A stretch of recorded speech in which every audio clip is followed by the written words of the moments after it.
Journal africain du jour, merci d'être des nôtres. La tournée l'a emmené au Nigeria et au Bénin. Cette fois, c'est à Accra, Ghana, que Ahmed Attaf, le ministre des Affaires étrangères, a été accueilli par le président ghanéen Akufo-Addo. Les discussions ont tourné naturellement sur la crise du Niger. On écoute.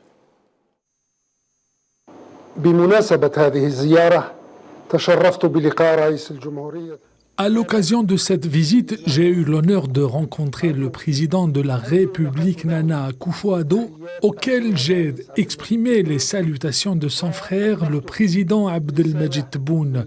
J'ai transmis au président une lettre concernant la crise au Niger et les perspectives pour renforcer et unir nos efforts pour promouvoir des solutions de paix afin d'éviter à ce pays et à toute la région les conséquences d'une probable escalade et les graves retombées qui pourraient être engendrées à travers le recours à la force.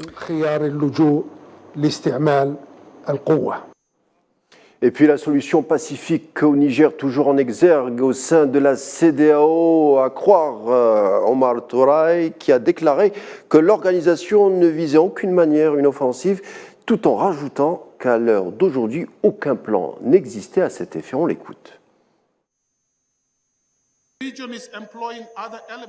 La communauté utilise d'autres éléments de ces instruments et s'engage avec les autorités militaires.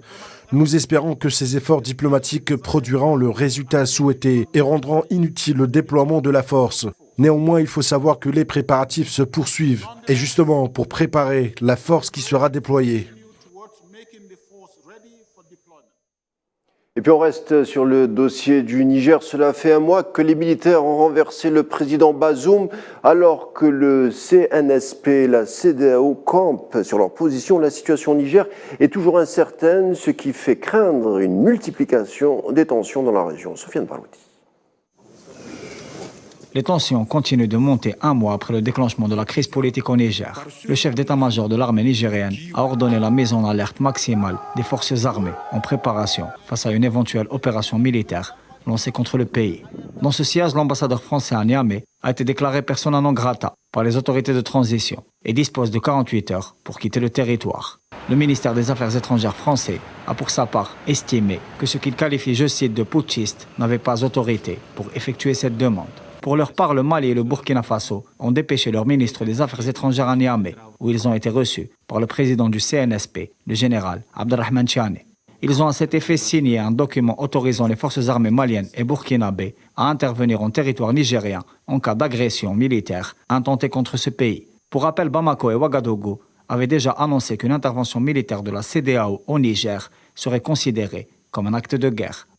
Les informations indiquent également que la force en attente de la CEDEAO serait prête à intervenir, ce qui fait enfler les craintes et les préoccupations sur un éventuel conflit qui pourrait embraser toute la région, déjà fragilisée par la recrudescence des attentats et la prolifération des groupes terroristes. Le Tchad, voisin du Niger, avait annoncé sa neutralité. N'Djamena se trouve confronté depuis l'attaque d'une base militaire par les rebelles du Conseil de commandement militaire pour le salut de la République à une vive montée des tensions, notamment dans la région du Tibesti, aux confins frontaliers entre le Tchad et la Libye. Le président de la transition tchadienne, le général Mohamed Driss Déby, s'est lui-même déplacé le 20 août dans la zone afin de diriger les opérations militaires menées contre les groupes du CCMR et du FACT. L'armée tchadienne aurait lancé une opération terrestre ainsi que des raids aériens contre les positions du Front pour l'alternance et la concorde au Tchad. Cet épisode belliqueux semble compromettre le dialogue politique entamé au Qatar entre les autorités de transition tchadiennes et l'opposition armée.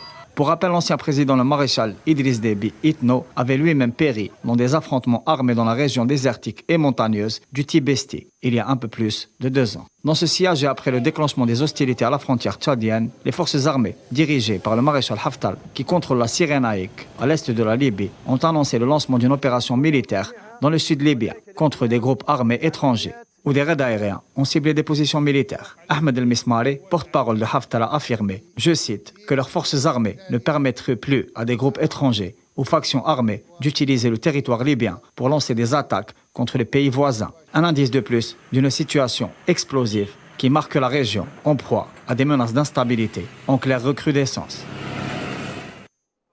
Et puis, dernier sujet du jour concernant le chapitre du Niger, la société civile nigérienne très remontée contre Paris, elle aussi a fixé un ultimatum d'une semaine aux troupes françaises pour quitter le territoire.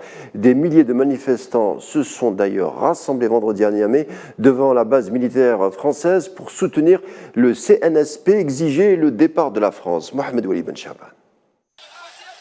Dans une atmosphère tendue, des protestations animées et mouvementées ont éclaté à Niamey devant la base militaire française. Les manifestants ont brandi des pancartes et lancé différents slogans pour exprimer leur mécontentement à l'égard de la présence militaire française dans le pays. À la suite de ce refus populaire, la France aura un délai d'une semaine pour se retirer.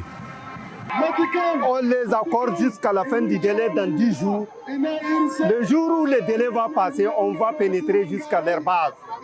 C'est vrai, il y aura des morts, mais l'essentiel pour nous, à ceux qui partent, la patrie dépasse nos vies. Donc on est prêt à vendre nos vies pour cette patrie. Les manifestants sont allés jusqu'à brandir la menace de prendre d'assaut les installations si les troupes françaises ne quitteraient pas le pays dans les délais impartis.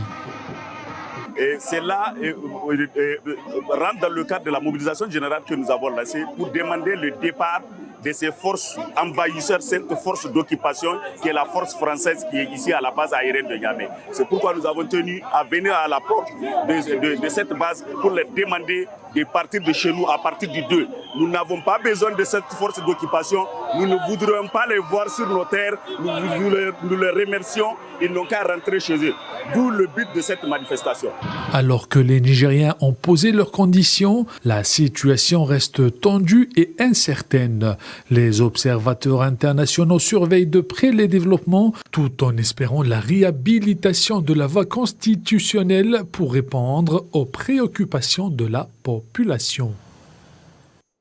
Et puis au Gabon, ce sont plus de 850 000 Gabonais invités aux urnes pour 3 élections présidentielles, législatives et municipales. Ali Bongo est pressenti comme le futur vainqueur, c'est-à-dire endosser un 3e mandat. Mais avant, il faudrait se défaire des 13 autres candidats.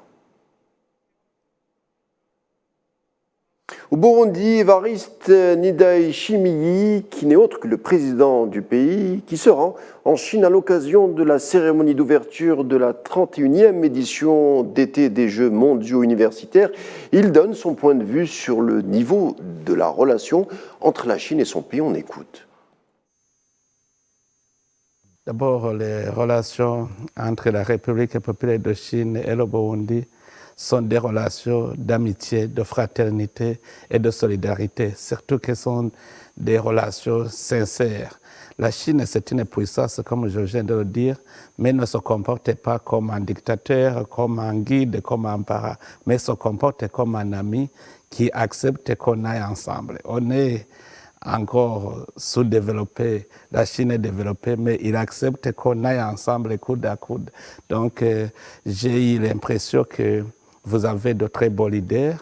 Le président Xi Jinping, c'est un leader clairvoyant, un leader pragmatique qui a un amour de son peuple.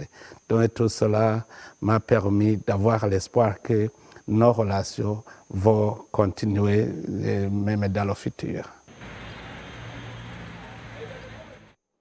Et puis malheureusement, ce drame à Madagascar, au moins 12 personnes sont mortes et 80 ont été blessées vendredi dans une bousculade à l'entrée du stade Barea de la capitale Antananarivo. L'incident s'est produit alors que près de 50 000 spectateurs étaient venus assister à la cérémonie d'ouverture des 11e Jeux des îles de l'océan Indien. Le président Andry Rajoelina, présent à la cérémonie sportive, a appelé à une minute de silence.